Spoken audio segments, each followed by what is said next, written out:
नमस्कार किसान भाइयों, मैं ब्रिजभूषण और आप देख रहे हैं कृषि कर्म। आज हम चर्चा करेंगे सरसों में लगने वाले रोग एवं उनके रोकथाम के बारे में। तो हमने इसमें 5 रोग को लिया है जो मुख्य है। पहले नंबर पे आता है सरसों का अर्धगलन रोग। यह रोग अंकुरण होने से ही शुरू हो जाता है। जब पौधा अंकुरण होता है उसी समय से यह शुरू हो जाता है। आप देखेंगे किसान भाइयों, जब प्लांट 2 से 3 इंच का होता है तभी आपको यह समस्या देखने को मिलेगी। यह भूमि के नीचे से गल जाता है तथा जब अंकुरण होता है तो अंकुरण के बाद से 2 से 3 इंच बाद वह गलना शुरू हो जाता है। यह समस्या अधिकतर देखा गया है।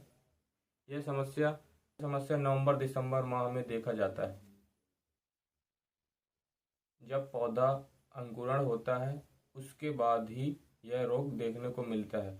हमारा पौधा तैयार हो नहीं पाता है और हमारा पौधा गलने लगता है। तो किसान भाइयों, यह बहुत ही बड़ी समस्या है। हम इसके लिए क्या करें? इसके लिए हम सर्वप्रथम बीज उपचार करें। उसे बचने के लिए बीज उपचार अवश्य रूप से करें। यह सभी रोग के लिए कॉमन है।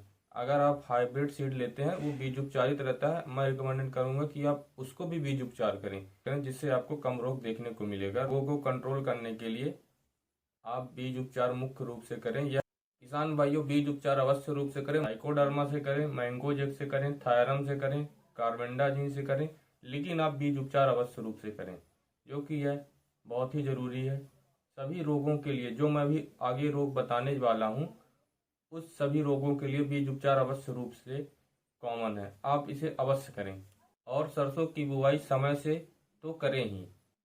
अगर खड़ी फसल में हमको यह समस्या देखने को मिले तब क्या करें? हम खड़ी फसल में अगर हमें यह समस्या देखने को मिलती है तो मैंगोजेब का 63% और कार्बेंडाजिम का 12% के मिश्रण को मिक्स करके 0.2% का छिड़काव करें। लगातार 2 छिड़काव करना है। 8 से 10 दिन के अंतराल में हमको यह छिड़काव करना, जिससे हमको कंट्रोल देखने को मिलेगा। और समय से बुआई तो करें ही, इससे यह समस्या खत्म हो जाएगी। अब बात करते हैं जो अधिकतर सरसों की फसल में लगती है, वो है सफेद रतुआ रोग। सफेद रतुआ रोग भी बोलते हैं, रस्ट बोलते हैं, व्हाइट रस्ट बोलते हैं। यह पौधे में 40 से 45 दिन में अपना असर दिखाना शुरू कर देता है। जब पत्तियां चौड़ी हो जाती है तथा फूल आने की अवस्था में यह अपना असर दिखाना शुरू कर देता है। किसान भाई, यह रोग सबसे पहले शुरुआत होती है इनकी पत्तियों से। पत्तियों के निचले सिरे पर फफोला, व्हाइट कलर का फफोला हो जाता है, जो कि धीरे धीरे पत्तियों के ऊपर नीचे स्टेम में आ जाती है। वह फूल व फल में अपना असर दिखाना शुरू कर देता है। यह पूरी तरह से पत्तियों स्टेम में फैल जाता है तथा पत्तियों में क्लोरोफिल की कमी कर देता है। जब पत्तियों में क्लोरोफिल की कमी हो जाती है तो पत्तियां अपना भोजन बनाने में असमर्थ होती है, जिससे पत्तियां सूखने लगती हैं, फसल सूखने लगते हैं, हमारा उत्पादन भी घट जाता है। धीरे धीरे फूल एवं फल में अपना प्रकोप दिखाना शुरू कर देता है। फल नहीं बन पाते, फल में दाने नहीं बन पाते, जिससे उत्पादन कम होता है। इसका प्रकोप अधिक रूप से देखा जाता है। इसके उपचार के लिए क्या करें किसान भाइयों? तो सबसे पहले आप क्या करें, जिस एरिया में आप सरसों लगा रहे हैं अगर उस एरिया में पिछले कई वर्षों से अगर इसका प्रकोप देखा गया है तो आप सतर्क हो जाएं। कुछ किसान भाई बीज उपचार नहीं करते हैं, ऐसे ही फसल लगाते हैं। मैं बता दूं, आप बीज उपचार मुख्य रूप से करें, क्योंकि सरसों की फसल में रोग बहुत लगते हैं। रोग का प्रकोप अधिक रूप से देखा जाता है। रोग कंट्रोल करने में भी असमंजस होता है, कंट्रोल करने में भी दिक्कत होती है, इसलिए आप बीज उपचार अवश्य रूप से करें। अगर आप हाइब्रिड सीड ले रहे हैं तब भी आप कर सकें तो उसका भी बीज उपचार करें।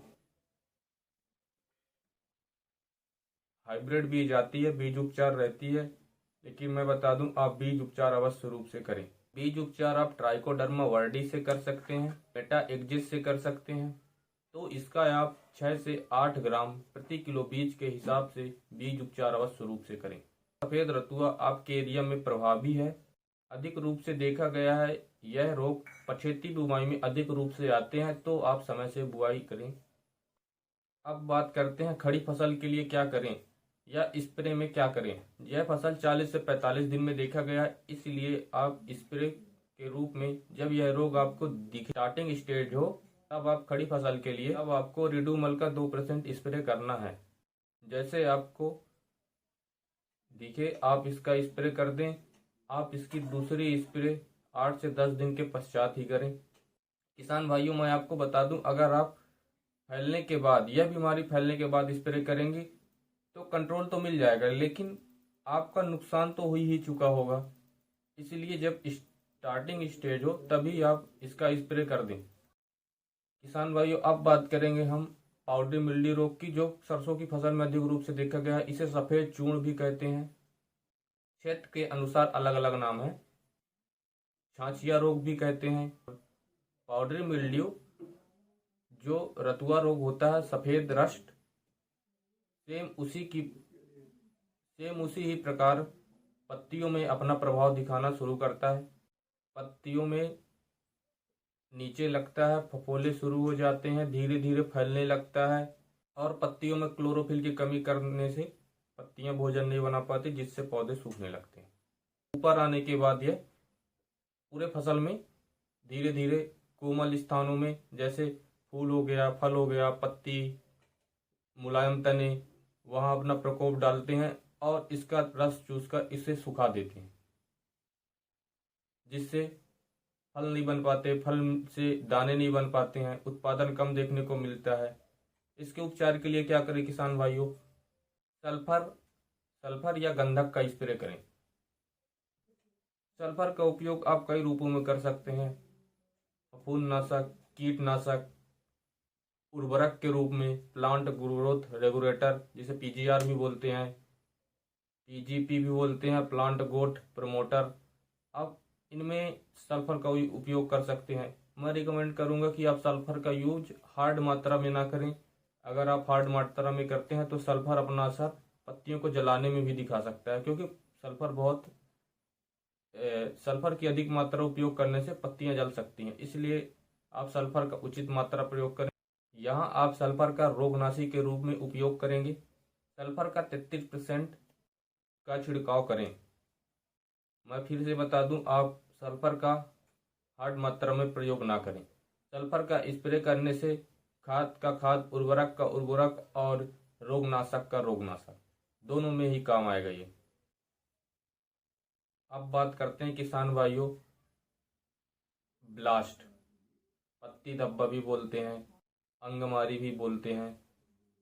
यह रोग पत्ती में ही दिखते हैं। पत्ती में छोटे छोटे कत्थई कलर के धब्बे आ जाते हैं, धीरे धीरे फैलने लगते हैं, पत्तियों से तनों में आ जाते हैं, तनों से आपको फूल में चले जाएंगे, फल में पहुंच जाते हैं। पत्तियों में क्लोरोफिल कम होने लगेगी, पत्तियां झड़ने लगेंगी, पत्ती पीली कलर की हो जाएगी, बढ़वार वृद्धि कम हो जाएगा, उत्पादन कम मिलेगा। इसके लिए आप बीज उपचार अवश्य रूप से करें। आप इसका उपचार कैसे करें, इसकी रोकथाम कैसे करें? आप इसका उपचार मैंकोजेब 63%, कार्बेंडाजिम 12% के मिश्रण को 0.2% के अनुपात में आप इसका छिड़काव पूरी फसल में करें, जिससे आपको कंट्रोल देखने को मिल जाएगा। अगर यह कंट्रोल नहीं देखने को मिलता है तो आप उसकी दूसरी छिड़काव 8 से 10 दिन बाद ही करें,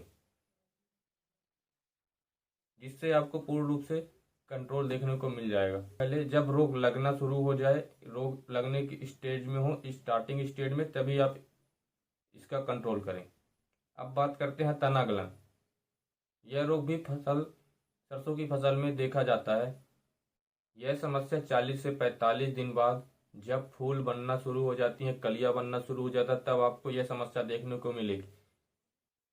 और कभी कभी यह 25 से 23 दिन में भी यह समस्या आपको देखने को मिलेगी। यह पौधों के स्टेम में, आप पौधे के स्टेम में बीच वाले हिस्से में आपको देखने को मिलेगा एक कत्थई कलर की धब्बा, जो धीरे धीरे फैलने लगता है और राउंड शेप में फैलता है, जिससे यहाँ से पौधे सूख जाएंगे और पौधे टूट जाता है।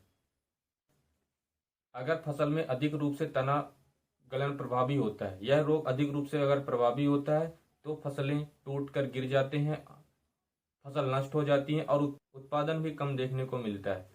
इसके लिए आप क्या करें? कार्बेंडाजिम और मैंगोजेब को ही ले लीजिए। कार्बेंडाजिम 12% और मैंगोजेब 63% के मिश्रण को आप फसलों में छिड़काव करें और लगातार 2 स्प्रे करें, लगातार 2 स्प्रे, जिससे आपको पूर्ण रूप से कंट्रोल देखने को मिल जाए। किसान भाइयों, मैं आपको बता दूं, आप सरसों की फसल में पूर्ण रूप से निरीक्षण करते रहें, कब कौन सा रोग लगता है, कब कौन सी कीट लगती है, किसका नियंत्रण कब करना है, फसल की मांग क्या है, उसके अनुसार आप इम्प्लीमेंट अप्लाई करें, जिससे आपकी फसल सुरक्षित और स्वस्थ विकास करेगी और उत्पादन भी आपको अच्छा देखने को मिलेगा। अगर आप फसलों में रोग लगने के बाद अगर इसका कंट्रोल अप्लाई करेंगे तो कंट्रोल तो हो जाएगा, लेकिन आपका नुकसान तो हो ही चुका होगा। इसलिए मैं रिकमेंड करूंगा कि आप फील्ड में निरीक्षण करते रहें, जिससे आपको फसल की मांग के अनुसार आप इम्प्लीमेंट उपयोग कर सकें और फसलों से अच्छे से उत्पादन ले सकें। तो किसान भाइयों, सरसों में लगने वाली मुख्य रोग और उनके रोकथाम की जानकारी आपको कैसी लगी, कमेंट करके ज़रूर बताएं। अच्छी लगी हो तो लाइक करें, शेयर करें। मिलते हैं इसी तरह के नेक्स्ट वीडियो में, तब तक के लिए जय हिंद, जय भारत, जय किसान।